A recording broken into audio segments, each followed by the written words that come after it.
Good morning. This is Mucho De Niro again. I'm in Tulsa, Oklahoma.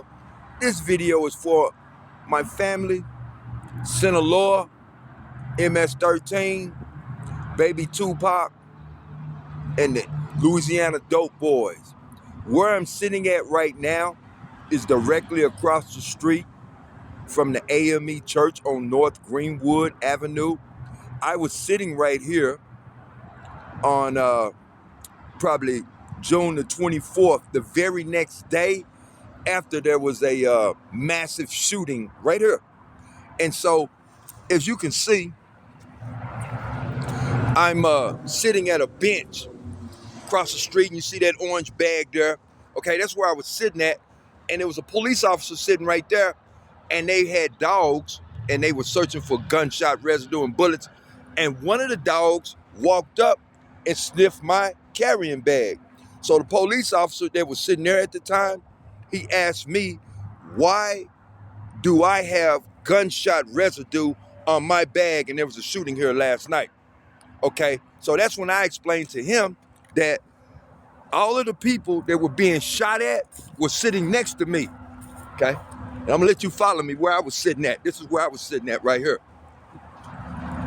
And they all had on red tennis shoes with their pants legs rolled up and their shirt sleeves rolled up with mohawk haircuts, just like Wayne Williams last night. Okay, so you see this little gardening area? This is where I was sitting at right here. Now, it's 14 or 30 kids right here. They all is under the age 17, 18 years old. As the party, Juneteenth, is closing, it's almost probably about 11 o'clock. They are sitting here pointing out who they getting ready to rob. It's about 30 kids. I'm sitting here at this spot right here because I'm getting ready to ask some girls for their phone numbers. So the party's over with. They coming through this gate right here. See that gate? All of a sudden, about 30 kids just run over here and attack this black dude, probably 19 or 20 years old. From my perspective, as a 65-year-old man, they beat him down right here. Right here. This is where they beat him down. They snatch his clothes and his jewelry off. But from my perspective, I'm thinking that they just taking his jewelry, like you see in New York City, how they beat them black rappers up when they catch them coming out of the club and they snatch their clothes off and pull their pants down. I'm not aware that they sexually having sex with them or raping them or sodomizing them. I'm not aware of that. I just see the jewelry. So that's what I explained to the police officer. Okay. So these kids, while this guy is down on the ground, it's about 30 kids beating him down right here, right where I am. He manages to raise up and shoot one time in the air. Pow! All the kids run back over this way. They run right back over here. See right here? See right here is where I'm sitting. They knocked me down, and I'm in these bushes. They call me old school. Lay down, old school, lay down, old school. So a second time, a second youngster, he's probably about 19 or 20 years old, with some dreads, with a red shirt. He's walking by. I said, I bet y'all won't do that no more. They was laughing, they was having fun. They was like, old school, come. They was like, old school, come with us. You can come too. I didn't want no parts of that. So the second youngster, he's got like a burgundy-like shirt with dreads, and you can see the frame of a handgun. I said, in my mind, I'm thinking, I bet they won't mess with him. And this is what they do. About 30 kids jump up, beat him down right here in the middle of the street. There's 20,000 people out here. Beat his ass down. But this one, he gets up and he pulls out a handgun and he starts chasing them. Pow, pow, pow, pow, pow, pow, pow, pow. They jump on top of me. This is where we are, right here. Right here. I'm underneath this right here. I'm not hiding it. When the shooting stops, now I see him shooting over my head. Let me show you some of these shots. He wasn't trying to shoot me. I'm gonna show you some of these bullet holes right here. Let's see. Boom. Get them there. Let's see. Yeah. Up there. Yeah, they got bullet holes, Holmes. Yeah. Bullet holes. See? Yeah, these bullet holes. Yeah, these bullet holes. See? Yeah. These bullet holes. See? Bullet holes. Yeah, that's where he was. Bullet holes. Okay. So that was my explanation to the police who were present at that time.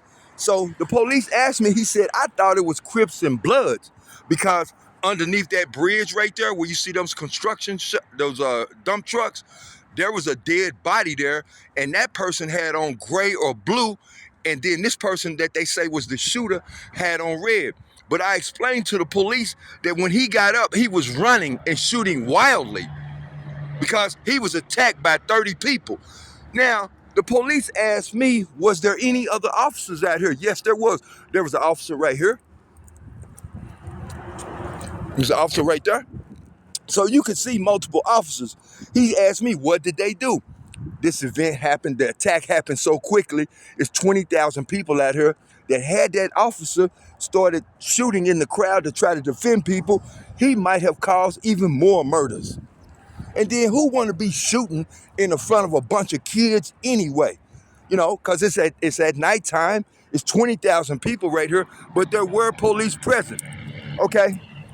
So to make a long story short, the police that was sitting right here, this is where he was sitting at, right here.